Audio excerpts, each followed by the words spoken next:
Today we're going to talk about concussions in sport. Concussions can happen in sports, out of sports. They can happen in organized sports, physical education, a whole variety of places and settings. But we're going to focus on sports.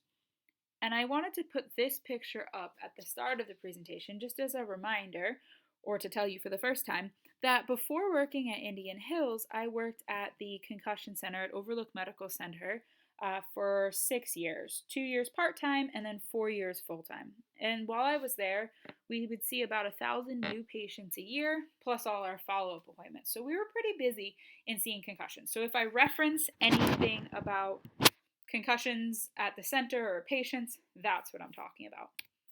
So the first question that we should look at is, why are there more concussions now than there were? Concussion is something that's fairly new in the last 10 years.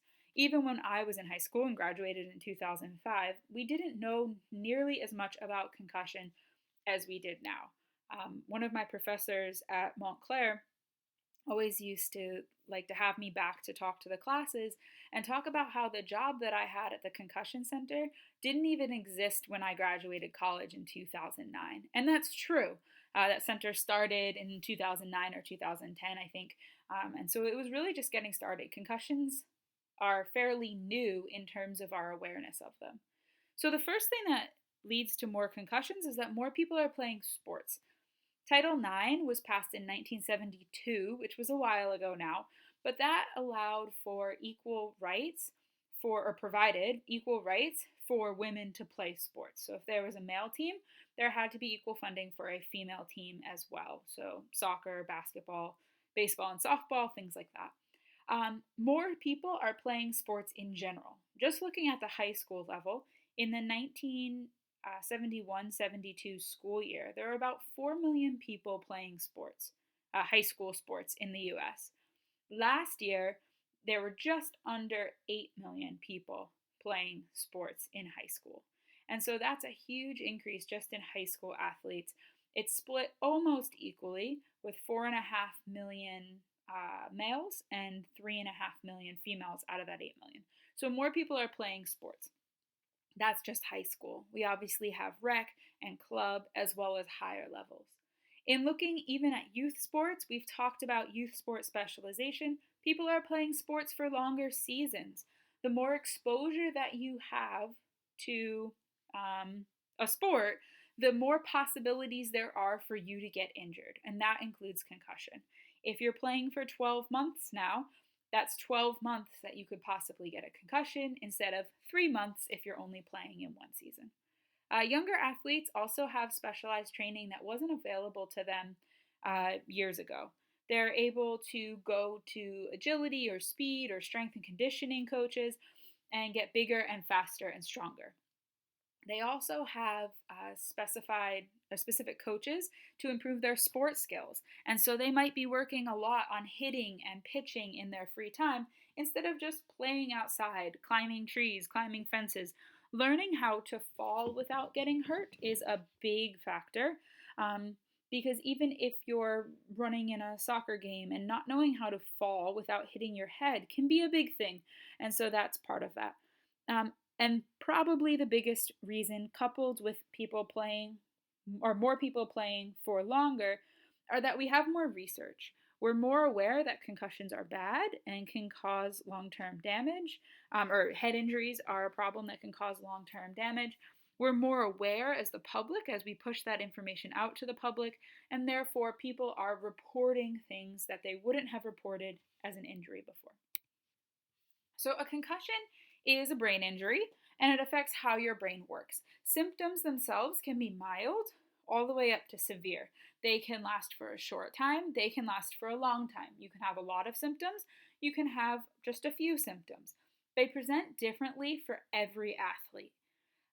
There are some commonalities with how symptoms present, but they're different in everyone. So a concussion is caused by a blow to the head or to the body that causes the brain to move around inside the skull. And we'll talk a little bit more about how the brain moves inside the skull in a minute. You can either get hit in the head by something, hard object, a bat, a ball, a stick, or someone like a knee or an elbow or a head. You can hit your head on something hard, the ice, the ground, the floor, the boards, as are in this picture. Or you can hit the body. What happens in hitting the body is that it causes the brain to still move around inside the skull, which can cause the same injuries as if you were getting hit directly in the head. So when we look at what happens, the brain sits inside the skull. So here's the skull, the bone itself, and then here's the brain. This dark spot here is actually filled with fluid.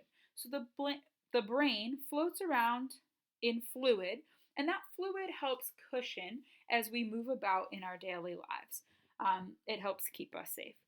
But sometimes the force can be great enough that the brain moves around too much. And one of the things that happens with concussion is right here in the middle. So the brain can spin or twist or rotate. Specifically, you can see in the middle here, as it rotates, the injury or the damage is usually more in here, in this case with a concussion. It's kind of like if you take an apple and you hold it upside down. So if this part was the apple and this part was the stem of the apple, and then you twisted the apple while holding the stem, the damage would be in here. When we look at the actual damage at a cellular level, these are neurons. Neurons are nerve cells, including brain cells. And so what happens is normally your neuron is coated in this nice myelin sheath. It's like the coating around an electrical wire. So as this neuron is twisted, what happens is that outer coating and some of the inside starts to be damaged. It twists and it can tear. And so then you end up with something like this. This is not going to carry an impulse very well. It's the same as when you have your iPhone charger and you plug it in a bunch of times and then the cord starts to fray a little bit and your phone doesn't charge well anymore. It's the same case here. If you have frayed wires and you plug them into electricity and turn it on, it can spark, it can smoke, or it can just not work right. Now, our brain doesn't spark, it doesn't smoke, but what it does is it produces symptoms. So as you try to go through this, as signals try to go through this, they'll cause a headache, they might cause dizziness, trouble concentrating, remembering, sensitivity to light and noise, etc. So these are some of the symptoms. These are the 4 categories that they're usually broken down into. So you have physical symptoms that affect your body. You have cognitive symptoms that affect the processes of thinking. You have emotional symptoms, which can either be directly caused by the concussion or they can be secondary to being pulled out of sports, school, and other social situations. And then you have sleep. Again, sleep can either be primary symptoms caused directly by the concussion itself, or they can be secondary to having a change in schedule. So you can't see a concussion. We can't, as we've talked about before, it doesn't show up on an x-ray or a CAT scan or an MRI. And so we have to look at symptoms and carefully track the symptoms in order to see when the concussion has resolved itself. The symptoms can happen right away, or they can take hours or even days to show up. Specifically, we'll go back there, but specifically, they can take a little bit of time to show up when you haven't been doing much. So if you get hit on the weekend and you're resting, but then you go to school a few days later and you're in bright lights and loud noises and having to think and use your brain a lot, then the symptoms can pop up a little later. One thing we do use to test for concussion is called the impact test. And it focuses on different things. It focuses on visual memory, verbal memory, reaction time, processing speed, by asking you to do a bunch of different tasks. We can use impact for a few different things. We have, hopefully, a baseline test before the season started. So we can compare your scores to either that baseline or to what should be normal for you based on a bunch of research they have, based on age, gender, learning disabilities, etc. And so we can look at those scores and see if there's a deficit. We also really use impact testing when we talk about returning an athlete to play. They can be those scores need to come back up before return to play, or it can sometimes catch things. It can catch that maybe you're not ready to return to play. For example, if reaction time is down and you're a baseball player who needs to react to the ball being pitched, or you're a goalie that needs to react to balls being shot at you, it can also help us diagnose a concussion. For example, when I worked at the concussion center, if accidents or injuries would happen over the weekend and parents wanted to be seen first thing on Monday, we often didn't want to see patients first thing on Monday. We wanted them to go to school if they were feeling good and see how they reacted to some sort of thinking. And so, if they hadn't been to school, impact can also let you test the brain and stress the brain a little bit to see if it brings on symptoms. A loss of consciousness could be a symptom, but it was officially removed from the list of symptoms because 90% of concussions don't involve losing consciousness. Symptoms, like I've said, can be aggravated by either physical or cognitive activity. So these can be exercises, moving around, even something as simple as going for a walk. It can also be mental activity, studying. Specifically, math and foreign languages are subjects that tend to bring on more symptoms than others, mostly because they involve an extra layer of processing from different language or from numbers into words. Reading can also cause a lot. Things with visual eye tracking, working on the computer, video games, especially ones that are harder or louder, have brighter things going on. They can either bring out the symptoms in the first place or aggravate symptoms, bring them on, or make them get worse. You can see here's a picture before concussion. The red or orange spots indicate the areas of the brain that are being used. This is a functional MRI. Without concussion, you can see that there are just a few areas that are needed for subtraction. After the concussion, you can see how many areas are really being lit up by this. So if you do get hit in the head or the body and you think you might have a concussion as a player, the first thing, if you're feeling any of those symptoms, is to stop playing and to speak up. Playing or practicing with concussion is dangerous. Your brain is still healing. It's possible that you could have more serious injury or it could be fatal. Aside from that, which is huge, of course, dying is a big risk, just on the other, maybe more simple layer, it can also lead to a longer recovery. So if you keep playing through this injury, it's not something to be tough about. Playing through the injury can lead to a longer recovery. I saw it many times where a concussion that should have taken a week or two to go away ended up taking months or even sometimes a couple of years to go away. And so it would have gone away a lot quicker, but because you're continuing to play, to move around, to go to school, it can aggravate those symptoms and make you be out for a longer period of time. So the first thing to do is to stop playing, to speak up, and then to go to the doctor, a doctor who's trained in the management of concussion in order to be evaluated. So when we look at managing a concussion, the big thing is to manage the symptoms. So avoid the things that bother the patient. So this could be things like staying away from bright lights or loud noises. It's definitely staying out of exercise until it's safe to return.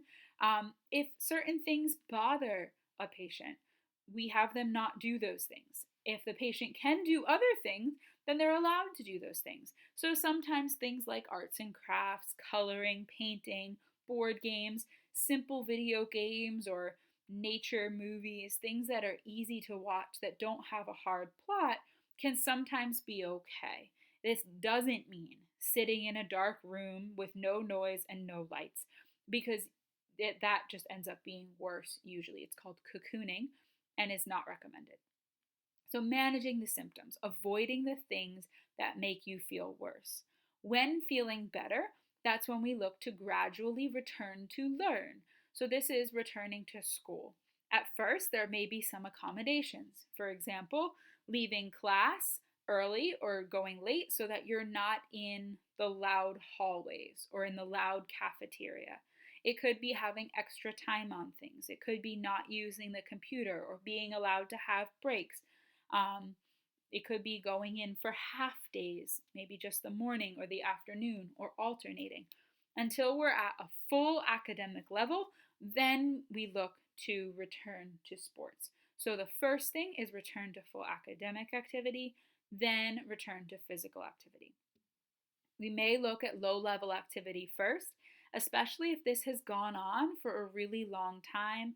Low-level activity that doesn't aggravate the symptoms, especially supervised by an athletic trainer or a physical therapist, is beneficial, and it can help the athlete feel like an athlete again. At least you're doing something. Because that can be really frustrating with a concussion, feeling like you can't do anything and you can't be your normal self. So doing some low-level activity while supervised lets the athlete get back to that. Eventually, we'll turn to full activity, to non-contact, and then contact sports. Most of the time, we're able to recover and able to go through this exertion protocol. So like I said, first we have physical and mental rest. Then when you're completely feeling better with rest, full school without accommodation. So this might be gradual, but we get to the point where you're back in your normal school life, whatever you were doing beforehand. Then we'll look at a return to exercise. This could all happen, the first 2 bullets, within days, or it could take longer. When we look at the exertion protocol, as it's called, we do the bike, then the treadmill, then agility activities, then strength. And this is done in a specific sequence. The bike doesn't have you bobbing up and down as much. There's not a lot of head movement, but it increases your heart rate. The treadmill adds some of that head movement in before agility, which adds jumping, spinning, turning, more significant head movements. And then you have the strength training, which adds something called a Valsalva maneuver, which is kind of holding your breath a tiny little bit like you do when you're trying to push out an extra rep or do a push-up. When making it through those 4 days, then return to practice, which is a more controlled environment usually, before returning to a full game. So this whole thing could take only 6 days after you're completely asymptomatic. Sometimes athletes can't go back. And it's really hard to retire a young athlete. And at the Concussion Center, we had to do it on occasion. But really, it comes down to asking the question of when is the next concussion too big of a risk to take? There is no official magic number. There is no 3-strike rule or 5 concussions and you're out, because every concussion and every patient is different. So things that we look for are the duration of symptoms. With each concussion that you have, do the symptoms get longer? For example, the first time, did your symptoms last 3 days, then the next time 10 days, and the next time 3 months, and then the next time 1.5 years? Well, then we probably want to retire you because it's too big a risk to go longer than 1.5 years, versus someone who's had 4 concussions, but they were back in 2 weeks for each of them. A next thing to look at is the sport that concussions are occurring in. Did they all occur in the same sport, or is it a variety of sports? If they all occurred in the same sports, maybe we should stop playing that sport. There were definitely athletes we had that were, say, soccer and baseball players. They wanted to play college baseball and kept getting concussions in soccer. Well, in that case, we said, we think you should stop playing soccer, but go ahead and keep playing baseball because you don't get concussions in baseball, you personally. The next thing that we would look at is the force that it took in order to cause the concussion. So concussions that happen because of big hits are a lot different than concussions that happen in normal gameplay. For example, if you've gotten 3 concussions in football and each time you were laid out by a guy way bigger than you that went straight for your head, that's a different story than if you're a lineman and just going up against the other guy on the line causes a concussion for you. You shouldn't get concussions from things that are a part of normal gameplay. So those are 3 of the things we look at. The duration of symptoms, the hit that it takes to cause symptoms, and if they've all happened in the same game. So the last thing before a recap is preventing concussions. There are some things that we can do to prevent concussions. The first thing is to not hit with your head or your helmet. Even if you're wearing a helmet, it should not be used to hit. It's called using a helmet as a weapon, and it should not be done. A helmet does not make you invincible. Helmets are meant for preventing skull fractures and brain bleeds. It says right on the helmet that they are not meant for preventing concussions. You should also avoid hitting the opponent in their head. You should follow the rules, practice good sportsmanship, and work on the actual skills of the sport so that you're able to have better form and practice and not make last minute maneuvers. For example, working on tackling with your head up where you see the numbers that you're hitting so that you don't have to go after a guy last minute and feel like you need to put your head down. So last little thoughts, concussions are obviously a problem because you could be more likely to get another one. You could not recover, or it could take a long time to recover. However, most people that get a concussion usually do recover within 10 days. Most people are within 10 days. A concussion can make everyday activities harder, even going to school. As we talked about, you may need accommodations in order to get back to school. And it's really, really important to update the doctor and parents about how you're feeling, to not go back too soon and risk either staying out longer because you tried to go back too soon or having a more serious injury.